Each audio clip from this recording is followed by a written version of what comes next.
Ok, muchachos, pues bueno, buen día, espero tengan un excelente día. Hoy vamos a hablar de términos meteorológicos aplicados al control de tránsito aéreo. Son básicamente las definiciones y vamos a recordar algunas cosas, vamos a ubicar otras que en teoría ya hemos visto, ¿no? Entonces vamos a ver con la primera definición que nos da ahí, nos dice información meteorológica y nos dice son informes meteorológicos, análisis, pronósticos o cualquier otra declarativa o declaración relativa a condiciones meteorológicas presentes o previstas que proceden o pueden obtenerse de una autoridad meteorológica o de sus oficinas meteorológicas. En general, es el término que aplica para todos los productos meteorológicos que contienen información relativa o de interés para las aeronaves o para las operaciones aéreas, ¿no? Tenemos aquí dos conceptos. El primero, informe meteorológico. Nos dice ahí es declaración de las condiciones meteorológicas observadas en relación con una hora y lugar determinado. El informe meteorológico es lo que nosotros conocemos como reporte meteorológico, ¿no? O sea, es cada hora, en un lugar determinado y nos va a informar las condiciones meteorológicas en ese lugar y en ese momento, ¿no? Para nosotros podría ser, estaremos hablando en términos generales, o sea, para que tengamos una idea del METAR, ¿no? Básicamente. Y luego tenemos pronóstico, que me dice ahí es declaración de las condiciones meteorológicas previstas para un periodo especificado y respecto a una cierta área o porción del espacio aéreo. Es decir, el informe me da valga la redundancia, la información meteorológica actual y el pronóstico lo que se prevé va a ocurrir en ese lugar, ¿no? O sea, se estima que va a haber lluvia, que va a haber cielo despejado, que va a haber temperatura baja, que va a haber temperatura alta, etc., ¿no? Luego tenemos techo de nubes, me dice ahí altura, que sobre la tierra o el agua se encuentran la base de la capa inferior de nubes por debajo de 6.000 metros o 20.000 pies y que cubre más de la mitad del cielo. Aquí hablamos de octas y muchos elementos más que de alguna otra manera eh, definen lo que es un techo de nubes. Ajá. En este punto nosotros podemos hablar de que el techo de nubes básicamente es esa capa más baja de nubes que se va a prolongar o que se va a extender y que de alguna otra manera es de interés meteorológico para las operaciones, puesto que determina los mínimos de despegue o los mínimos de aterrizaje. Vamos a dejar que abra esto, ya saben que se tarda un poquito, pero bueno, vamos a hablar, ahorita vamos a ver algunas imágenes de lo que es el techo, ¿no?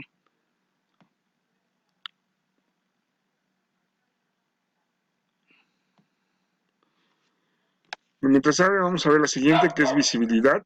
Me dice distancia determinada por las condiciones atmosféricas y expresadas en unidades de longitud, a la cual puede verse e identificarse durante el día objetos prominentes no iluminados y durante la noche objetos prominentemente iluminados. Básicamente visibilidad es aquella distancia en la que se pueden distinguir ciertos objetos de manera horizontal. Vamos a ver que hay distintos tipos de visibilidades. Ajá. Y aquí me marca visibilidad en tierra, es la visibilidad en un aeródromo indicado por un observador competente.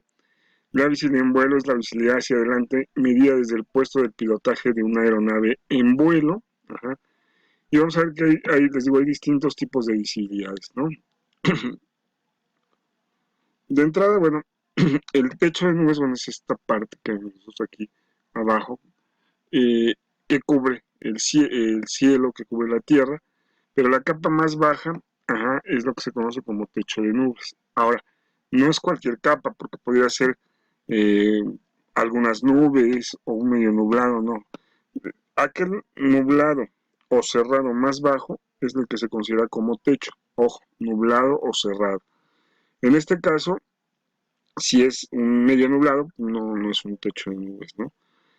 Nosotros decimos que el cielo lo dividimos en 8 partes. Ajá. Aquí está dividido en 8 partes. Cada parte se recibe el nombre de octas. Ajá. Y agrupamos las nubes mentalmente y vemos cuántas octas ocupan. En este caso, por eso si se fijan ustedes, aquí serían 1, 2, 3 octas. Aquí estaremos hablando de 1, 2, 3, 4, 5, 6, 7 octas. ¿Ok?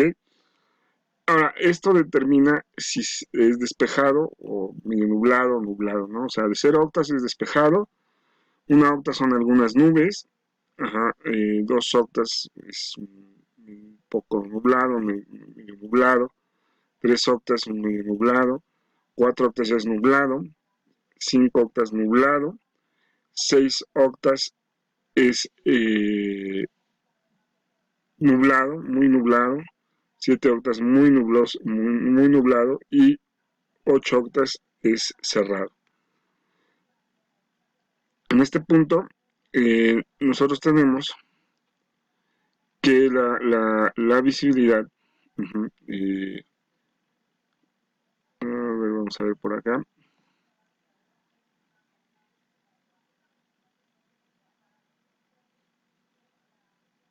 la visibilidad está determinada de manera ya sea vertical, horizontal u oblicua. Y en este punto eh, podemos definir que la visibilidad en tierra generalmente es horizontal, aunque también se puede dar vertical cuando hay los cerrados.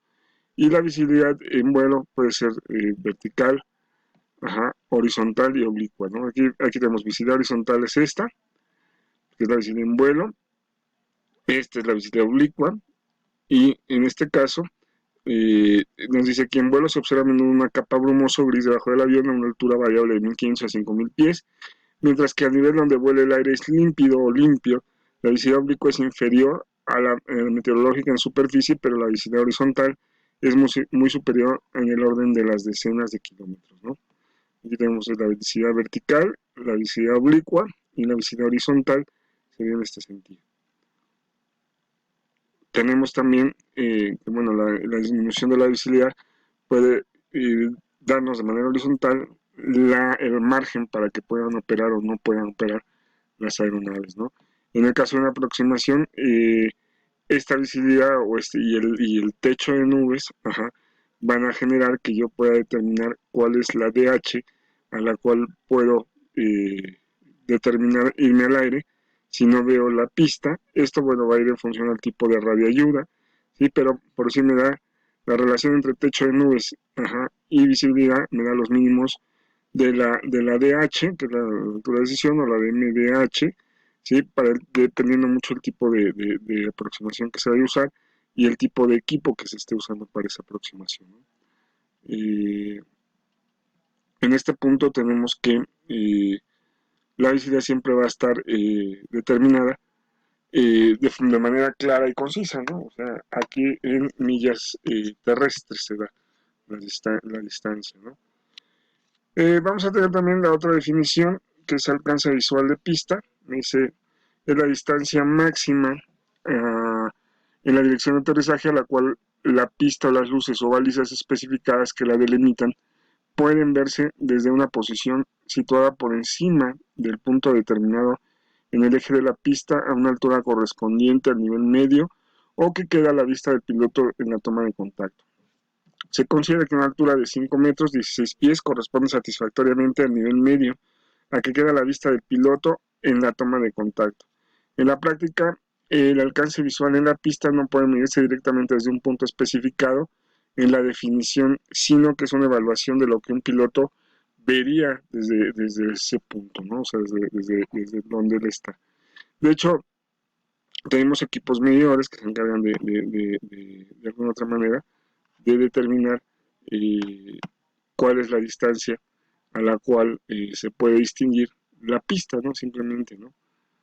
Aquí tenemos, en el caso de las octas, pues aquí dividimos así en 8 partes, aquí se pueden agrupar, aquí tengo 1, 2, 3, 4 octas, ¿sí? Y aquí está cómo se clasifica, ¿no? O sea, few, son algunas nubes desde 1 a 2 octas, medio nublado de 3 a 4 octas, nublado de 5 a 8 octas y cerrado 8 octas. A partir de aquí para acá, el nublado o el cerrado más bajo es el que se considera como techo de nubes, ¿no? Aquí vemos METAR de 15, 1000 Zulu, viento de los 193 nudos, visibilidad 3000 metros por neblina, medio nublado a 1500 pies, es decir, este sería, digamos, el que yo consideraría techo, pero no. ¿Por qué? Porque básicamente dijimos que es el nublado o el cerrado. Y aquí me dice nublado, 10.000 pies. Este es el techo. Ajá. Es el nublado o cerrado más bajo. Temperatura ambiente 23.022, altímetro 1014 hectopascales. ¿Sí? Esto, ya saben, se los voy a subir al rato, pero bueno, esta vez un ejemplo del reporte de la nubosidad y cómo voy a determinar cuál es el techo de nubes. Pues bueno, el nublado o el cerrado más bajo, nada más, ¿no? Aquí podría aparecer, como en este caso, medio nublado. Muchos dirían, no, este es el techo, ¿no? Porque el techo es a partir del nublado, ¿no?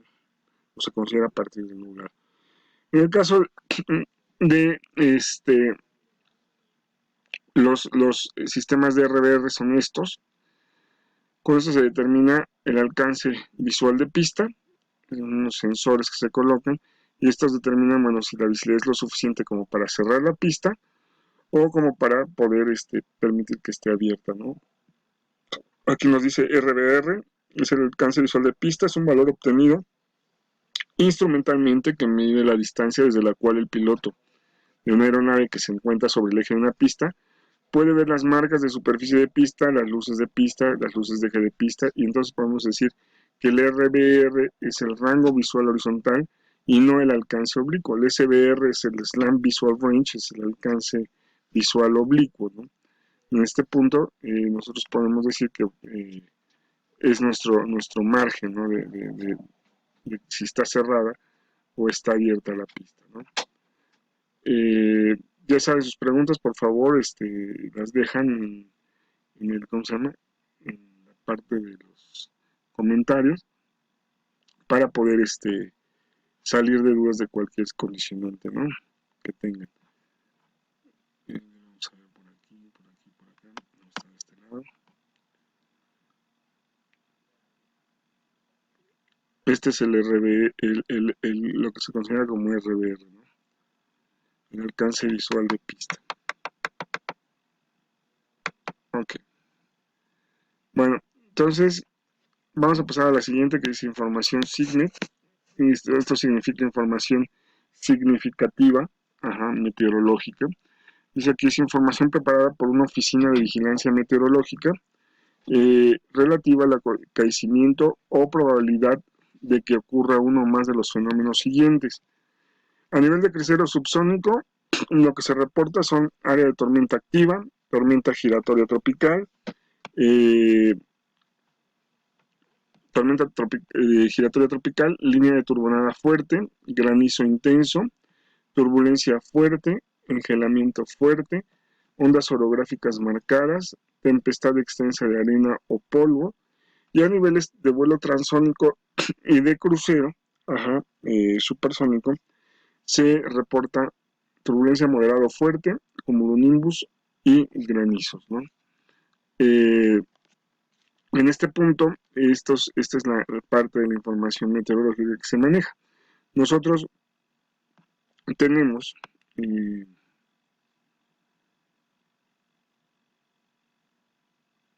estos son algunos de los reportes que se manejan.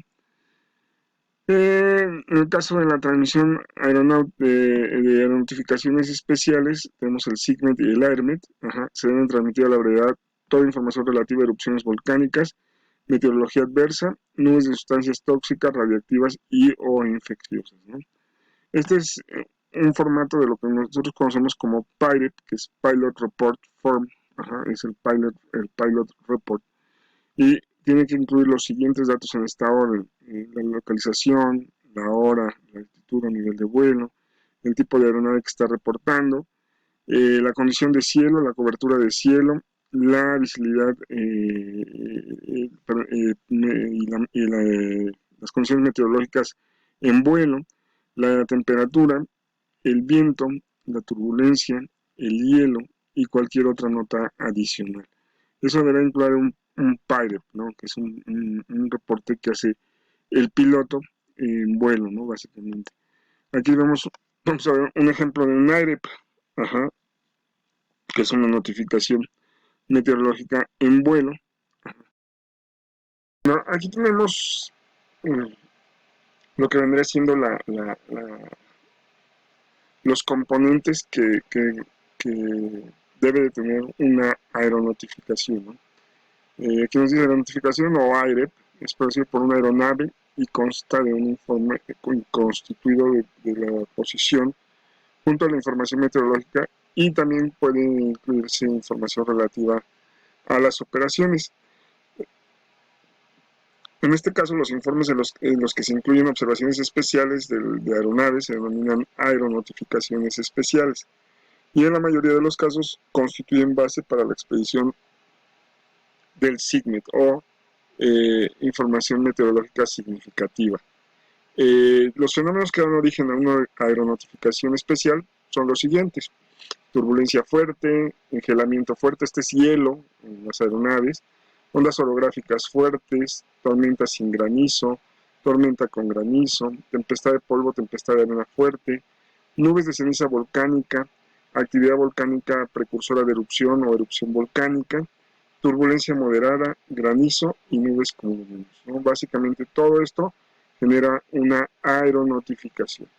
Entonces, vamos a seguir con esto de las definiciones. Aquí tenemos, me dice, aeronotificación es un informe que el piloto al mando prepara durante el vuelo, llenando las casillas correspondientes o datos de posición, operación y meteorológicos del formulario AIREP. Ajá, que básicamente ese formulario es como este, ¿no? Este que estamos viendo aquí abajo.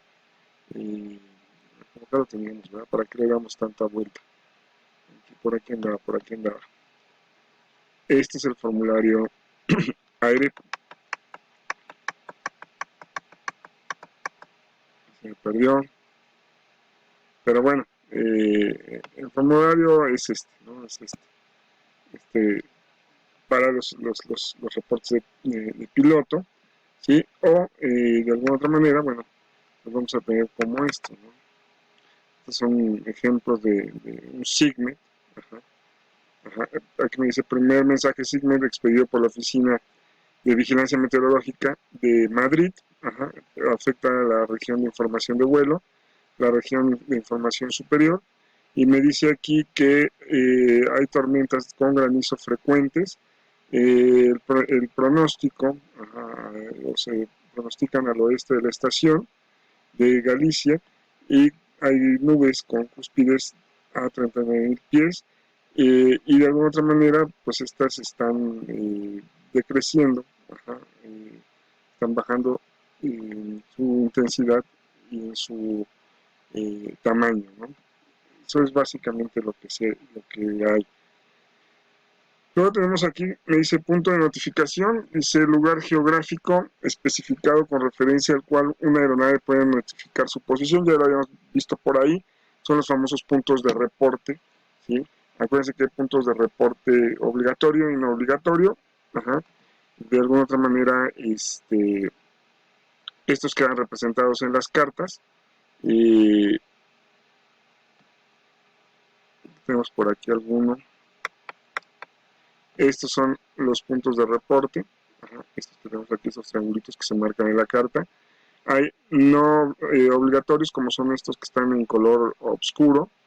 Y tenemos los de reporte no obligatorio, que serían en color blanco, ¿no? No tenemos, aquí tenemos, este es el ejemplo.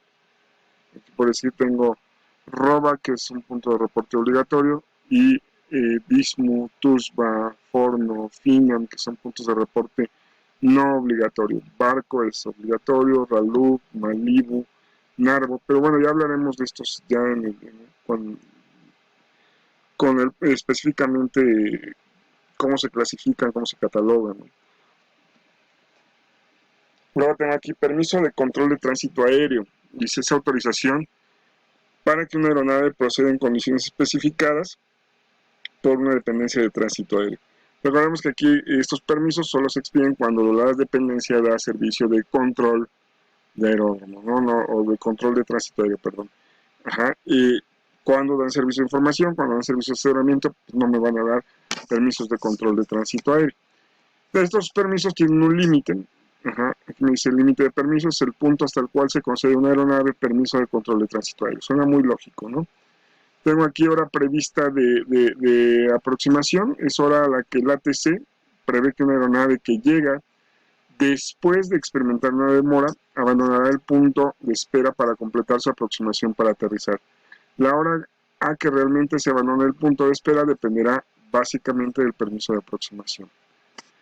Luego aquí tengo procedimiento de espera. Este procedimiento de espera es una serie de maniobras que desarrollan las aeronaves eh, para dar espaciamiento en tiempo o en distancia para que otras aeronaves realicen operaciones o para poder aterrizar o para poder despegar. En este caso, aquí me dice maniobra predeterminada que mantiene a la aeronave dentro de un espacio aéreo especificado mientras espera un permiso posterior. Y luego me dice punto de espera, lugar especificado que se identifica eh, de manera visual o por otros medios en las inmediaciones del cual mantiene su posición una aeronave de acuerdo con los permisos de control de tránsito aéreo. Y aquí tenemos procedimiento de aproximación por instrumentos. Bueno, ahorita vamos a ver eso. Vamos a ver las imágenes de la espera, que me interesa que la veamos, para que ubiquemos qué es eso del patrón de espera o la maniobra de espera, y donde vamos a, de alguna manera, poder identificar este es el patrón de espera, o la maniobra de patrón de espera. Se hace sobre un punto llamado fijo, aquí en inglés es fix, y tiene una pierna de acercamiento y una pierna de alejamiento, un viraje de acercamiento o acomodamiento y un viraje de alejamiento, ¿no? Son 4 partes. En el caso del inbound, que es la pierna de acercamiento, ¿sí? El avión se dirige hacia la estación, checa la estación, hace un viraje para alejarse de la estación. A partir de donde pasa a través de la estación cuenta 1 minuto, y después de ese minuto, alejándose al outbound, el rumbo contrario del punto de apoyo de la maniobra, después de ese minuto vuelve a virar para volar directamente a la estación. Y así, aquí permanece dando vueltas y vueltas y vueltas el avión. Cabe mencionar que para poder entrar a esta maniobra, dependerá mucho de dónde se dirige o de dónde va llegando el avión. Tenemos básicamente tres formas de llegar. La entrada paralela, que es un poco más complicada de todas, o sea, llega el avión, checa la estación, se pone paralelo, se aleja paralelo y después regresa hacia la estación para después entrar al patrón de espera, ¿sí? En el caso del directo, pues nada más llega directamente a la estación y se mete al patrón de espera. Llega directamente y se mete al patrón de espera. Y la tercera forma de entrar es de gota. En este caso checa la estación, hace un viraje de gota y se mete para llegar volando directamente hacia la estación y alejarse, ¿no? Cabe mencionar aquí que en el caso del paralelo, si ustedes observan aquí en esta imagen, los virajes son por la derecha. El avión llega, checa la estación, vira a la derecha, a la derecha, a la derecha, ¿no? Está igual a la derecha, está igual a la derecha, ¿no? Cuando los patrones de espera tienen los virajes así como este a la derecha, se conocen como patrones de espera estándar. Cuando son a la izquierda, que sería hacia este lado, se conocen como no estándar. Ahora, se fijan ustedes aquí en los patrones que son con llegada paralela. Los dos primeros virajes son en sentido contrario al patrón. Fíjense bien aquí. El avión llega aquí, checa la estación y su primer viraje es a la izquierda. Su segundo viraje va a ser a la izquierda. Y entonces ya el tercer viraje va a ser a la derecha y el cuarto a la derecha, ¿no? Entonces los dos primeros virajes, en el caso de los paralelos, van a ser en sentido contrario al patrón de espera, ¿no? Ahora, dependiendo mucho del rumbo, es la forma en la cual va a entrar el avión, ¿no? O sea, aquí tengo la espera estándar, que son virajes a la izquierda, perdón, a la derecha, y el no estándar, que son virajes a la izquierda, ¿no? Entonces, aquí por decir, si yo vengo en el sector 2, el viraje la entrada es de gota. Si vengo en el sector 3, en toda esta sección es paralelo, y si vengo en el sector 1, todo esto es directo, ¿no? O sea, si yo vengo de acá es directo, si vengo de acá es directo, si yo vengo de acá es directo. Si yo vengo de acá, tengo que entrar de gota, checo la estación, abro mi gota y regreso para hacer el patrón de espera. Si yo vengo de este lado, entonces tengo que llegar, checo la estación, me abro, vuelo paralelo, se llama paralelo, y regreso para hacer esto. Ajá. En el caso de que los virajes sean a la izquierda, pues invierten las zonas, ¿no? O sea, aquí este es de gota, si yo vengo de este lado, tengo que abrir aquí así para hacer una gota y llegar. Si yo vengo de este punto, de este punto, de este punto, pues la entrada es directa. Y si vengo de este lado es paralelo, aquí por si llego, checo la estación, mi primer viraje es a la derecha, mantengo un minuto, después otro viraje a la derecha para regresar hacia la estación, y ya el siguiente es por la izquierda, ¿no? El tercero y el cuarto ya serán por la izquierda. Esto, les digo, depende mucho, entonces el rumbo es la forma en que entramos al patrón. Ya más adelante nos daremos de topes con esto, ¿no? Aquí por decir, tengo en donde, si yo vengo en el sector verde, todas las entradas son directas. Si yo vengo en el sector amarillo, la entrada es de gota, es de checo la estación y hago esto. Y si yo vengo de este lado, pues la entrada es paralela, ¿no? Checo la estación y hago esto. O sea, básicamente les digo, dependiendo del rumbo, ¿no? Aquí está dependiendo del sector, si es estándar o no es estándar, bueno, pues dependerán los sectores. Que por ahí yo le digo la pata de gallo, pero ya platicaremos de esa pata de gallo, ¿no?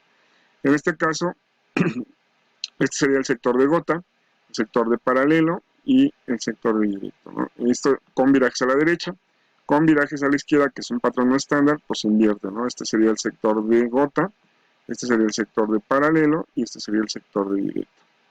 ¿Ok? Esos son los patrones de espera y, bueno, los podemos encontrar representados en las cartas, indicándome las esperas que pueden estar sobre la estación o pueden ser en cualquier otro punto, pero que generalmente van a estar especificados en las cartas, ¿no? Bueno, eso es por patrón de espera ahorita. Vamos a hablar del procedimiento de aproximación por instrumentos. Aquí me dice serie de maniobras predeterminadas que en condiciones de vuelo por instrumentos permiten a una aeronave completar ordenadamente todas las fases desde el comienzo de la aproximación inicial hasta el aterrizaje o hasta el punto a partir del cual se puede aterrizar visualmente. Es decir, una aproximación se va a dividir generalmente puede ser en 3 o en 2, ¿no? La aproximación inicial y final, o la aproximación inicial, la aproximación media y la aproximación final, ¿no? En esta definición se emplea la expresión de condiciones de vuelo por instrumentos con preferencia a otras tales como condiciones meteorológicas por instrumentos, porque esta última se va a referir a condiciones meteorológicas que requieren que se vuele de acuerdo con las reglas IFR, y no implica necesariamente que se vuelen mediante referencias de instrumentos de a bordo, que es la intención de la redacción, ¿no? En este caso tenemos, les digo, la aproximación se va a dividir en varias partes, entonces, pero pudiera ser que en el término estándar nada más en dos, que es aproximación inicial y aproximación final. En el caso de la aproximación inicial es aquella parte de un procedimiento de aproximación por instrumentos que consiste en la primera aproximación a la primera instalación de navegación, de radionavegación, relacionada con el procedimiento o un punto de posición predeterminado. Es decir, la aproximación inicial inicia desde que el avión deja la aerovía o que desde que entra a la área de control y inicia su descenso hasta la primera radioayuda para ese procedimiento de aproximación. Y en el caso de la aproximación final es la parte del procedimiento de aproximación por instrumentos que comprende desde que el momento en que la aeronave, o sea, ya ha sobrevolado un punto de posición especificado, o bien ha interceptado la última trayectoria especificada para el procedimiento hasta que llega a un punto en las inmediaciones del aeródromo desde el cual pudiera efectuar un aterrizaje o bien comenzar un procedimiento de aproximación frustrada.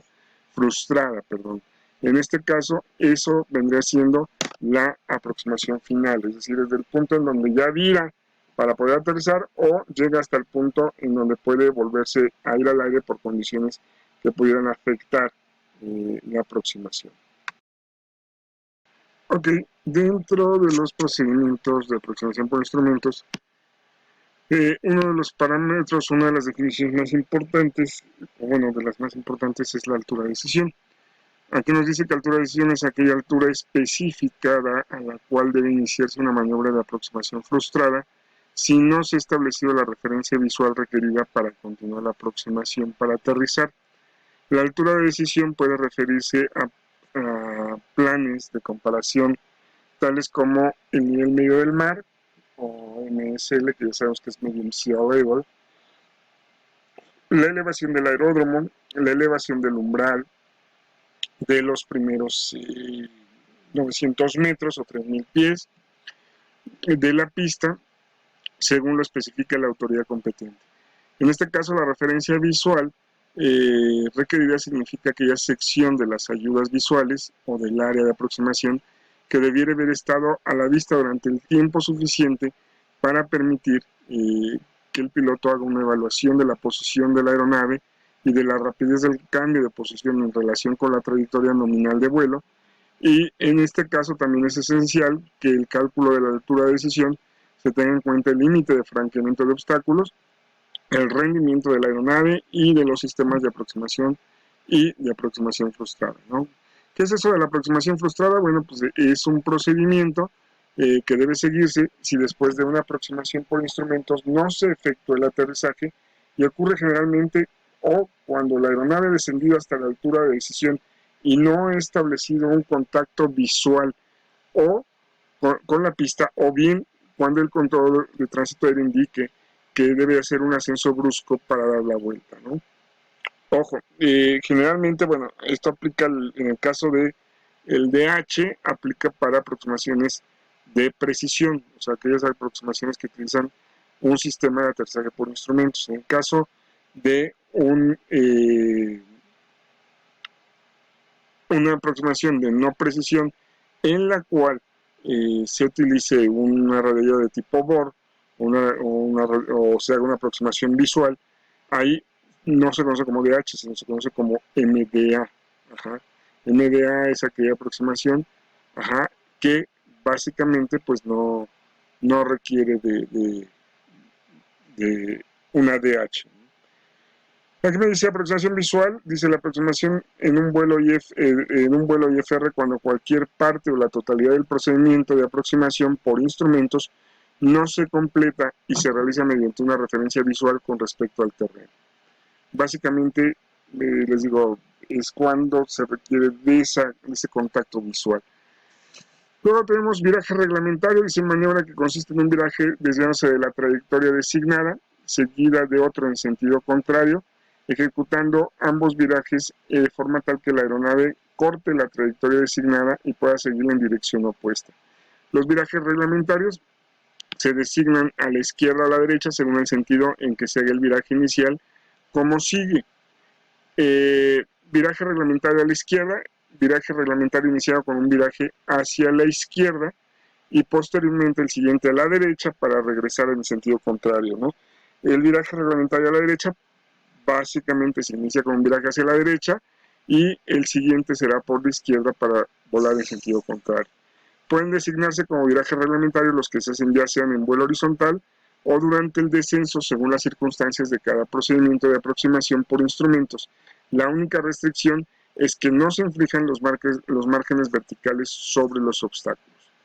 Luego aquí me dice secuencia de aproximación, orden que se permite a dos o más aeronaves efectuar la aproximación para el aterrizaje. Es decir, siempre que los aviones van llegando, conforme van llegando, se les va a asignar eh, un número que entra dentro de la secuencia de aproximación, en la cual, bueno, pues ellos en caso de falla de comunicación, pues ya sabrán que son el número 2, el número 3 o el número 4 para poder aterrizar y tendrán una hora estimada de aterrizaje, ¿no? Separación no radar, bueno, es cuando se proporciona separación entre las aeronaves, simplemente basado en la información de posición que dan las mismas aeronaves. Se obtiene de fuentes que básicamente pues, no son el radar, ¿no? Ese es lo que es la separación no radar. En este punto, nosotros tenemos que las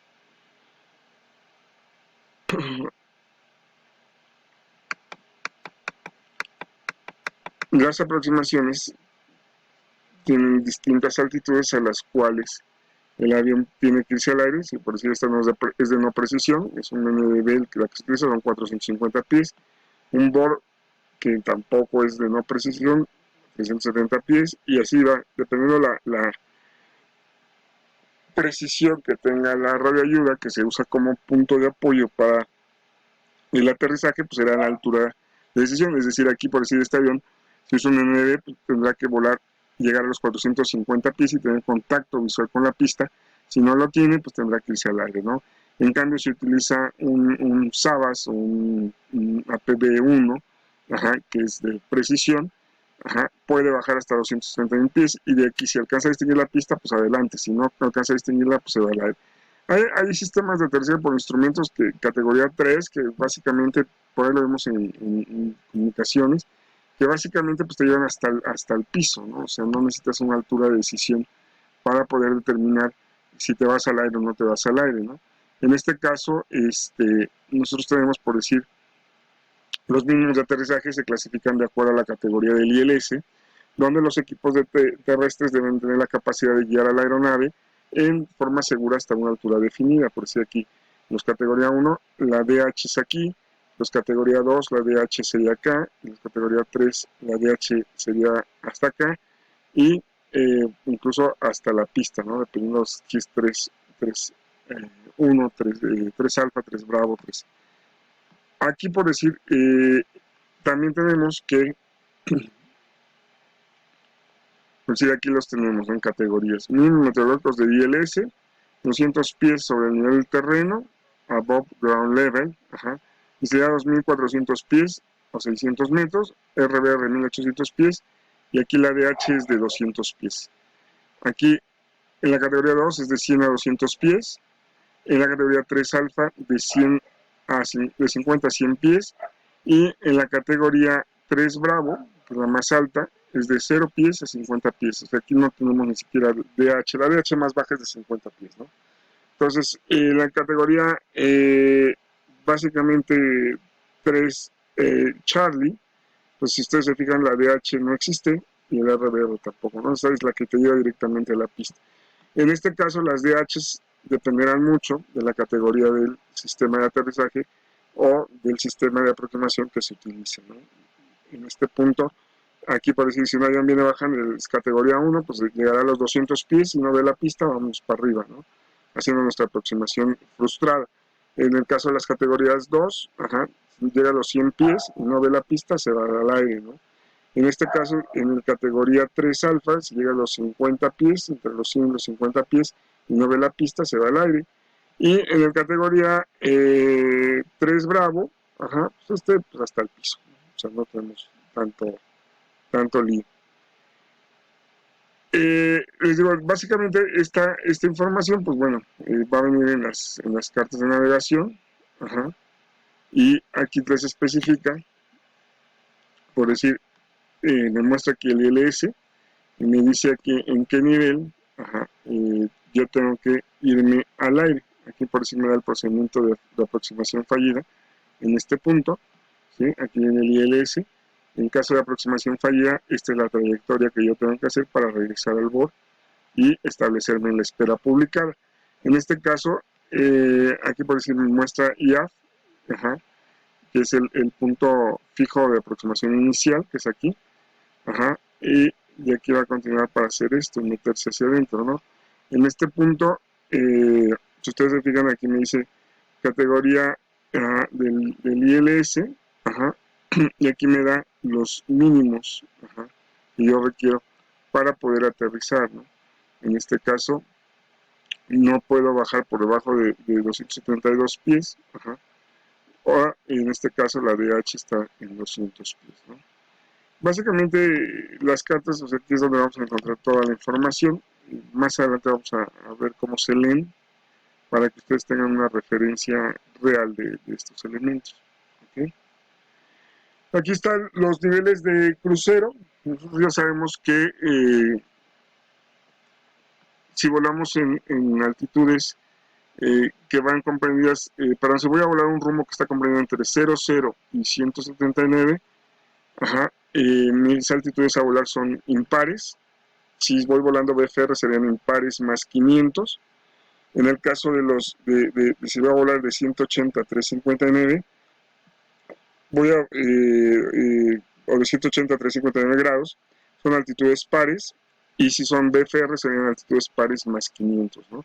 17.500, 16.500, 17.500, 10.500, 9.500, 6.500, 7.500, 4.500, 3.500, en ese sentido, ¿no? Cabe mencionar aquí que, por decir, vamos a ver acá, por aquí estaba la otra, esta. Aquí por decir, inferior a nivel de vuelo 290, pues así vamos, ¿no? Para este lado los nones y de este lado los pares, ¿no? Son 1000, 2000, 3000, 4000, 5000, 6000, 7000, 8, 9, 10, 11, 12, 13, 14, 15, etc. hasta 29.000 pies. Superior a 29.000 pies, ajá, ya van de 2 en 2, 29, ajá, bueno, hasta aquí está en RBCM, o sea, 29, 300, 30.000, 31.000, 32.000, 33.000, 34.000, siguen siendo pares y nones. Ajá. En el caso de los vuelos inferiores a 20.000 pies, ajá, tenemos igual, o sea, son nones más 500, aquí serían 3.500, 4.500, 5.500, 6.500, 7.500, 8.500, 9.500, 10.500. ¿Sí? En el caso de BFR, solo los IFR son números cerrados, ¿ok?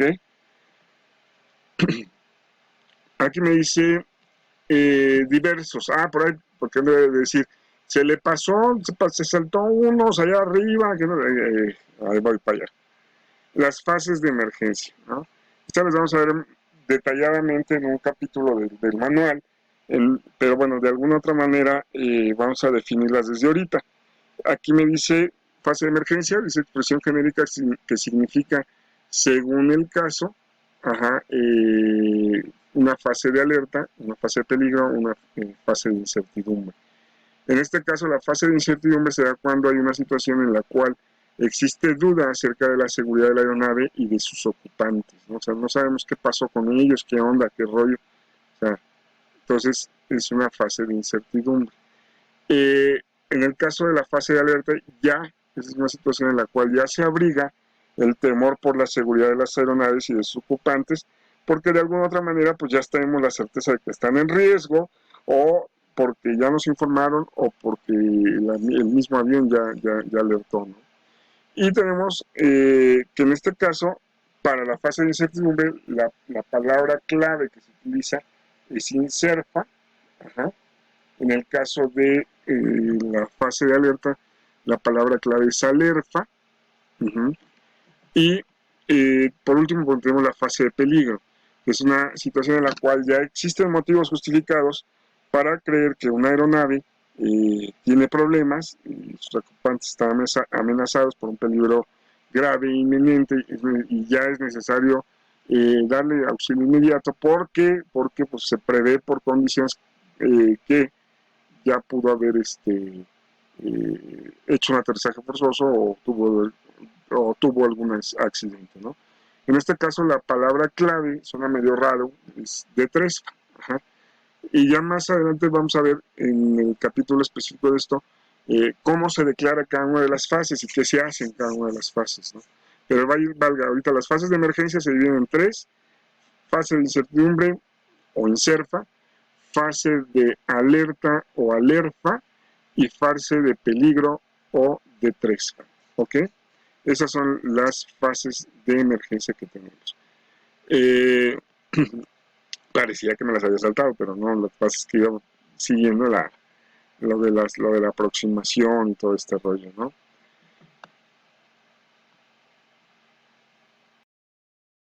Y bueno, ya para terminar, vamos a ver estas definiciones que son los diversos. Algunas ya muy conocidas por ustedes, otras, bueno, tanto vamos a ubicarlas, ¿no? En este caso, para nosotros, en esta materia, aeronave va a ser toda aquella máquina que pueda sustentarse en el aire, por reacciones del mismo contra la superficie de la Tierra, ¿no? Es decir, aeronave, hay que recordar que, por ahí lo vieron ustedes, es todo aquel aparato que puede sustentarse en el aire por medios propios y que de alguna otra manera puede ser clasificado en dos grandes grupos, que son los aerodinos, que son más pesados que el aire, y los aerostatos, que son más ligeros que el aire, o utilizan el principio de un gas más ligero que el aire, ¿no? Eh, Básicamente, para nosotros, bueno, pues es toda máquina que puede sustentarse en el aire, se acabó. Luego tenemos el rumbo, hablamos del rumbo de la aeronave, es aquella dirección a la que apunta el eje longitudinal del avión y que generalmente se expresa en grados respecto al norte, y a una línea de referencia que es el norte, puede ser el norte geográfico, el norte magnético o el norte de la brújula. Básicamente esto define qué tipo de rumbo se está manejando, si es rumbo verdadero, que sería con respecto al meridiano geográfico, rumbo magnético, que es con respecto a un meridiano magnético, y rumbo compás, que es con respecto a la línea norte-sur de la brújula, ¿no? Luego tenemos el término derrota.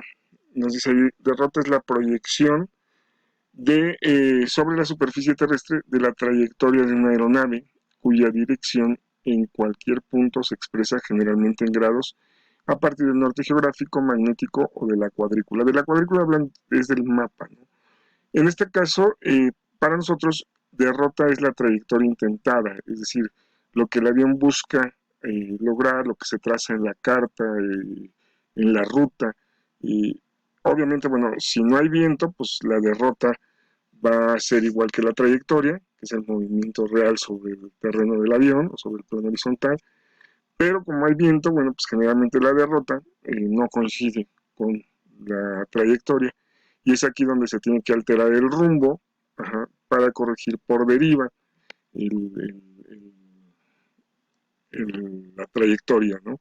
En este caso aquí vemos el rumbo, ajá, es el ángulo que se forma entre el eje longitudinal y ya sea el norte geográfico o el norte magnético, en cuyo caso, bueno, con respecto al norte geográfico se llama rumbo verdadero, con respecto al norte magnético se llama rumbo magnético y con respecto a la línea norte-sur de la brújula se llama la rumbo compás.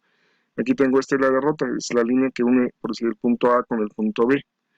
Si no hay viento, pues la derrota y el rumbo y la trayectoria van a ser iguales, pero como siempre hay viento, el viento va a buscar sacar el avión y entonces la trayectoria sería esta y esta sería la derrota. Entonces, para hacer que, o tratar de hacer que la derrota y la trayectoria sean iguales, bueno, pues entonces se altera el rumbo, ajá, en la famosa corrección de deriva, para hacer que, o tratar de que la derrota y la trayectoria sean similares, ¿no? Luego tenemos el límite de franqueamiento de obstáculos, conocido con las siglas como OCL, Obstacle Clearance Librament. En este caso es la altura sobre la elevación del aeródromo, por debajo de la cual no puede mantenerse un margen vertical mínimo prescrito, ya sea en la aproximación o en caso de aproximación frustrada. Es decir, este límite me permite franquear los obstáculos con los mínimos de seguridad establecidos, que son esos 1500 pies sobre el obstáculo más alto, o esos 2000 pies sobre el obstáculo más alto, o los 500 pies cuando mínimo, ¿no?, sobre el obstáculo más alto. Aquí tenemos el punto de toma de contacto, que es aquel punto en que la trayectoria nominal de planeo intercepta la pista. Son conceptos operacionales. Dice, el punto de toma de contacto, tal como queda definido, es solo un punto de referencia y no tiene que ser necesariamente coincidente con el punto en que la aeronave entrará verdaderamente en contacto con la pista, ¿no? Cabe mencionar aquí que este punto de toma de contacto no necesariamente va a ser la marca de visada o la marca de la zona de contacto, ¿no? Me dice ahí trayectoria de planeo, es aquel perfil de descenso determinado para guía vertical durante una aproximación final. ¿Se acuerdan cuando vimos el ILS? Bueno, esa trayectoria de planeo es el ángulo apropiado con el cual el avión va a descender hasta de una altura determinada hasta la pista. ¿sí? Cabe mencionar que, como dato para recordar, nosotros mencionamos que las trayectorias de planeo generalmente son de 3 grados, pudieran ser de menos grados, o sea, más planas, pero definitivamente mayores a 3 grados no es recomendable. Sí existen cuando el aeropuerto está muy rodeado de obstáculos o de obstáculos, díganse, artificiales o naturales del terreno, pero son contados los aeropuertos, ¿no? O sea, en general la trayectoria de planeo es un promedio de 3 grados, lo cual permite que el avión se aproxime con una velocidad apropiada o segura hasta la pista, ¿no? Y luego tenemos aquí luz aeronáutica de superficie, es toda luz dispuesta especialmente para que sirvan de ayuda a la navegación aérea, excepto las sustentadas por las aeronaves. Es decir, todas aquellas luces que sirvan para la navegación aérea o para la orientación o para la protección, en el caso de las luces de obstáculo, se considera que es una luz aeronáutica de superficie. Y vamos a pasar a la terminología radar. También hablamos por ahí de radares, ajá, en telecoms, y bueno, pues vamos a recordar algo de eso, ¿no? En este caso, ya sabemos que radar es un dispositivo radioeléctrico que permite la detección de objetos, ajá, y nos da información acerca de distancia, azimut o elevación de esos objetos. Quedamos que radar era un acrónimo que era Radio and Detection and Ranging, y que había dos tipos de radares, ¿no? El radar primario, que su principio de operación se basa en la reflexión de señales, ajá, y el radar secundario, que era el que se basaba en la retransmisión de señales, ¿no? En este caso, aquí tenemos radar primario, es el sistema de radar que usa señales de radio reflejadas. Tenemos un radar de vigilancia, que es el equipo de radar utilizado para determinar la posición en distancia y azimut de las aeronaves. Ojo, pudiera ser un radar primario, pudiera ser un radar secundario. Y luego tenemos el otro radar de precisión para la aproximación, también lo mencionamos en la clase de telecoms, en donde habíamos comentado que la abreviatura era PAR, Precision Approach Radar, y es un equipo de radar primario usado para determinar la posición de una aeronave durante su aproximación final y da información de azimut y elevación en relación con una trayectoria idónea de aproximación y en distancia en relación con un punto de la zona de contacto. Aquí la nota nos dice que los radares de precisión para la aproximación sirven para que pueda darse guía por comunicación de radio a los pilotos durante las fases finales de aproximación para aterrizar.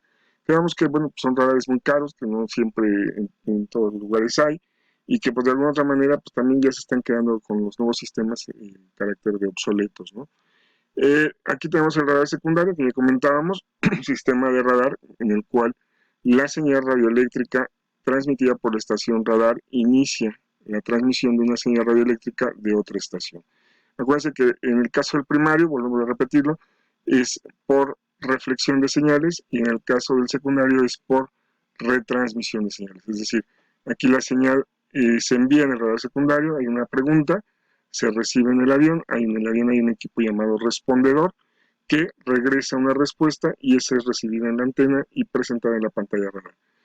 Aquí tenemos dentro de las variables, bueno, tenemos el radar secundario de vigilancia, conocido como SSR, de Surveillance Secondary Radar, y es un sistema de radar secundario en el que se utiliza un transmisor receptor terrestre, llamado interrogador, y respondedores o transponders de a bordo en los aviones que se ajustan a las especificaciones preparadas por la OASI.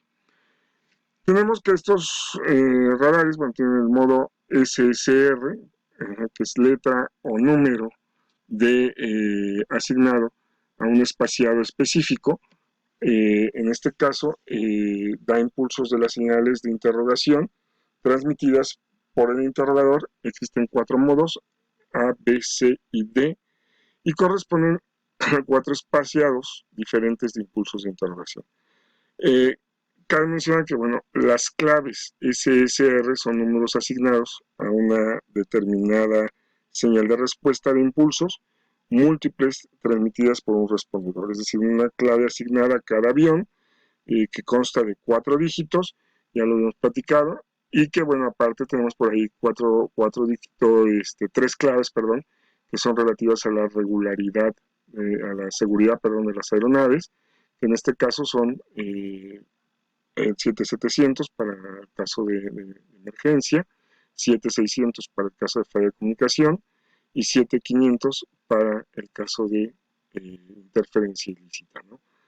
En este caso, dentro de los conceptos que se manejan en el radar, tenemos lo que es la traza radar, que es una expresión genérica, indistintamente nos va a dar referencia de un eco radar o una respuesta radar desde una aeronave. Aquí hay que recordar un poquito, eco radar es lo que yo recibo, ajá, del radar primario, ajá, y respuesta radar es lo que yo recibo en el radar secundario, ¿no? Aquí tenemos las definiciones aquí abajito. Nos dice eco radar, indicación visual de una presentación radar de una señal radar reflejada desde un objeto. Recordemos, radar primario opera con el principio de reflexión de señales, es decir, refleja energía. Y en el caso de la respuesta radar, me dice, o respuesta SSR, es la indicación visual en una presentación de radar, entiéndase presentación radar, una pantalla radar, perdón, de una señal radar transmitida por un objeto en respuesta a una interrogación, es decir, una respuesta radar, ¿no? Entonces, el eco aplica para los radares primarios y en el caso de la respuesta radar aplica para los radares secundarios. Cabe mencionar que en el caso de los radares secundarios se reciben los dos, se recibe el eco radar y la respuesta radar, y en el caso de los radares primarios nada más son puros ecos radares, ¿no? Aquí me habla en la definición 12 de la presentación radar, es una presentación electrónica de información derivada del radar que representa la posición y movimiento de la aeronave, es lo que el controlador va a tener en la pantalla como tal, de dónde está el avión y hacia dónde se está moviendo el avión, ¿no? Mapa radar es una información superpuesta en una presentación radar para proporcionar indicación directa de datos seleccionados. Ya más adelante que veamos alguna imagen o algún video de un radar, ya hablaremos de ese famoso mapa radar. Luego en la definición 14 nos habla de los ecos parásitos radares, o sea, son señales parásitas en una presentación radar, es decir, estática, electricidad estática en el ambiente, aves o cualquier otro objeto que sea falso, que es un reflejo de energía radiada, pero que bueno, está ahí generando ese parásito, ese ecoparásito, ese eco falso. Y bueno, asistencia radar es el ejemplo, el empleo más bien del radar para proporcionar a las aeronaves o a los pilotos información y asesoramiento sobre desviaciones significativas respecto a sus trayectorias nominales de vuelo. ¿Por qué causas? Pues bueno, puede ser por tráfico, por condiciones meteorológicas, por condiciones operativas, ¿no? Y aquí tenemos separación, en la 16 tenemos separación radar, es la separación utilizada cuando la información de posición de la aeronave se obtiene de fuentes de radar. Es decir, la separación radar se va a dar en función a los datos que yo tengo en el radar y eso me va a permitir ya darle separación a las aeronaves tanto longitudinal, transversal, vertical u oblicua, ¿no? Y el control radar, perdón, es el término empleado para indicar que en la provisión de servicio de control de tránsito aéreo se está utilizando directamente información obtenida mediante el radar. En este caso, nos están hablando de que el control radar es el que se te va a proporcionar cuando hay un radar involucrado y en donde se está especificando claramente tu posición y tu dirección. El controlador radar pues, es el controlador de tránsito aéreo que está calificado como titular de una habilitación radar apropiada a las funciones a las que está asignado. Es decir, los controladores tienen también ciertas especialidades, bueno, en este caso, el radar, ¿no? Y por último, vamos a ver la identificación radar. Es un proceso de relacionar una determinada traza radar con una aeronave determinada. Ajá. Aquí el proceso de relacionar, identificar claramente a un avión en el radar, eso se conoce como identificación radar o identificación positiva. Ok, vamos con la definición de contacto radar. Dice situación en la que existe cuando la traza determinada de la determinada aeronave se ve e identifica en una presentación radar. Ya lo habíamos comentado, ¿no? El contacto radar es cuando ya es plenamente identificado.